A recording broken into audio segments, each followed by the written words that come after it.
જંબુસર આમોદને જોડતો ઢાઢર નદી પરનો પુલ જર્જરિત હાલતમાં હોવાથી ભારે વાહનો માટે અનિશ્ચિત કાળ સુધીમાં બંધ કરવામાં આવ્યો છે। આ પુલ પર લોખંડની એંગલ લગાવી વાહનોની અવરજવર રોકી દેવામાં આવી છે, જેથી લોકોને હાલાકી પડી રહી છે।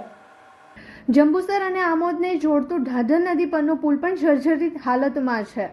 આ જર્જરિતતાના કારણે ઢાઢર પુલ પર ભારે વાહનોની અવરજવર સંપૂર્ણપણે બંધ કરી દેવામાં આવી છે। પુલ પર લોખંડની એંગલ લગાવી વાહનોને રોકવામાં આવ્યા છે। આ બ્રિજ બંધ થવાથી ભારે વાહનોને આશરે 80 થી 90 કિલોમીટરનું વધારાનું અંતર કાપવું પડશે, જેનાથી સમય અને ઈંધણ બંનેનો વ્યય થશે।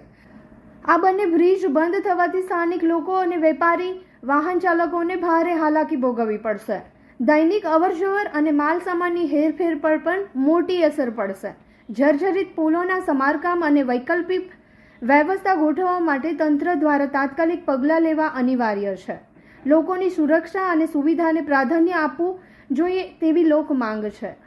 હવે આજે જે ઢાઢર પરનો બ્રિજ જે જર્જરિત હાલતમાં થઈ ગયો છે અને એનું જે રિપેરિંગ કામકાજ ચાલુ થયું છે તે ખરેખર પૂરો થવું જોઈએ, ત્યાં સુધી એને બંધ રાખવો જરૂરી છે, નહીં તો ખૂબ મોટી પાછી હોનારત સર્જી શકે તેમ છે।